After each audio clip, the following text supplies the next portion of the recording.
The mid-season finale for Outlander is well and truly upon us, and with the stakes at the highest that they've ever been throughout the entirety of this season, this final episode before the break looks as though it's going to be an eventful one, with episode 7 concluding in a way that saw Jamie lying on the battlefield in an unknown state, and Jeremiah looking as though he'd been taken back in time through the stones at Craignadown. A twist has been teased for the mid-season finale, and something may not be as it seems.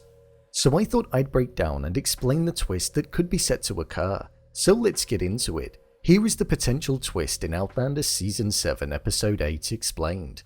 Just to let you know, this video will contain spoilers from the TV show and the novels. So if you don't want to know anything about the novels, then this might not be for you, unless you're tempted. Oh, and if you enjoy the video, then feel free to hit subscribe. Thanks. What could the twist be? The twist that I feel that is set to occur in the mid-season finale is that Jeremiah is not going to have actually gone back in time to the 1700s with Rob through the stones at Craignadown. Instead, I believe he's still going to be very much there within the present-day timeline still. Why?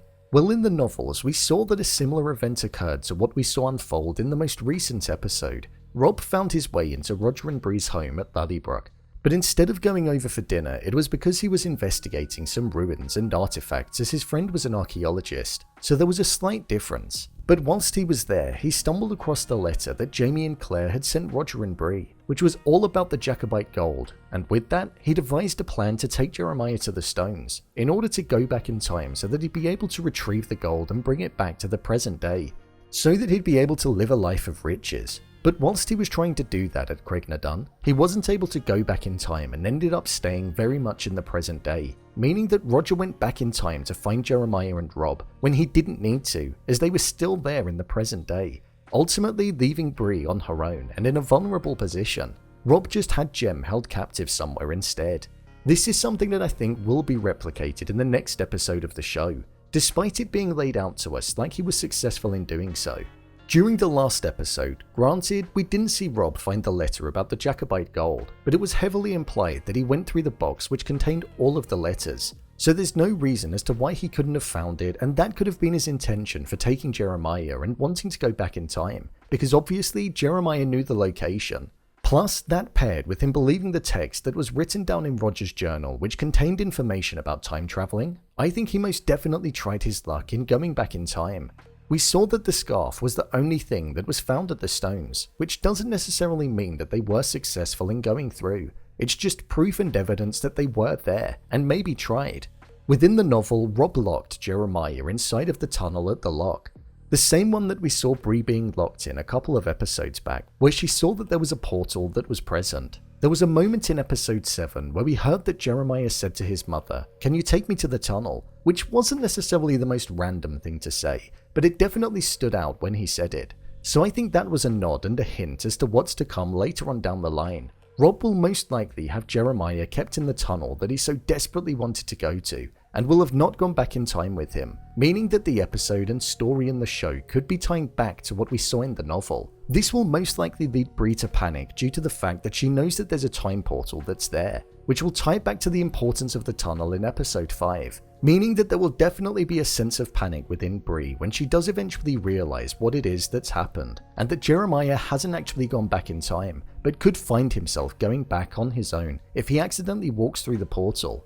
So it's going to be a twist that will really shake the story onto its head, and not only lure the characters into a false sense of security, but also us as the viewers. So I'm glad that there's the possibility of that potentially happening.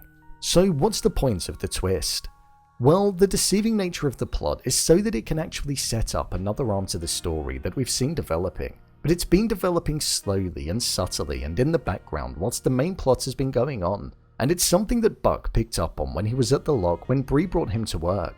The fact that Rob looked as though he was getting close to Bree and wanted to get to know her on a different level, a more intimate level. With it most likely turning out that Rob hadn't gone back in time and that he was very much still in the present day timeline, if Roger and Buck decide to go back together, which it looks as though is the case as they were both actually at Craignadown in the preview for the trailer, this will leave Bree in a vulnerable state as she'll be on her own, something which could be Rob's secondary plan. Within the novel, it is mentioned that Rob goes over to Lallybrook again, but obviously this time Roger won't be there due to him going through the stones. And it's here where Rob reveals to Bree that he wants to be intimate with her, to which she denies and ultimately manages to lock him away. He was locked in the priest hole, a place that we previously saw Jeremiah, so that could be a main reason as to why we saw that a couple of episodes back. And with her finding out the location of where Jeremiah is, we'll most likely see her go and rescue him. With herself, Amanda and Jem all reunited, she'll most likely head towards the stones at Cregna Dun, with the intention of going back in time before Rob escapes and manages to get close to her and her family again, meaning that they'll no longer have the threat of Rob in the present day. So the point of the twist is to essentially give Bree a motive and a reason to go back in time to the 1700s, and to unite the entire family across the timelines again, something which I think will be extremely exciting to see. We've seen throughout this season just how much Bree has been missing her mother and father, but like we saw in this season as well, going back does have the potential to alter the past and the way that things turned out in the present day, such as historic events, and maybe even the letters that Bree and Roger originally received. So it could end up being detrimental, but for that to happen, I guess we'll just have to wait and see how it pans out. This is definitely going to be a mid-season finale to remember, whilst it is a shame that we're going to have to wait until some point in 2024 in order to see the result and what happens once all of what I just mentioned occurs. I'm hoping that it's going to be worth the wait. Plus, let's also remember that we've got a Season 8 that will be coming after, which is officially the final season of the show, so there's plenty more Outlander to come, which is good news. With the two timelines looking like they're going to be colliding, albeit in Season 7 Part 2, I'm kind of glad that they are, because although the story in the 1700s is interesting and exciting with the Battle of Saratoga taking place, I can't help but feel as though I'm more interested in the story with Bree and Roger. It seems to just be that bit more intimate but also exciting. So bring on the next episode. So there you have it, the potential twist that Outlander Season 7 Episode 8 could have. If you want to see more videos such as endings explained, theories and predictions and character breakdowns, then click on the I button, or alternatively you can head over to my channel where you'll find them all. If you'd like to give me a show or movie that you'd like me to review, then head over to my Twitter @BrainPilot_, and tweet me what show or movie you'd like me to review next.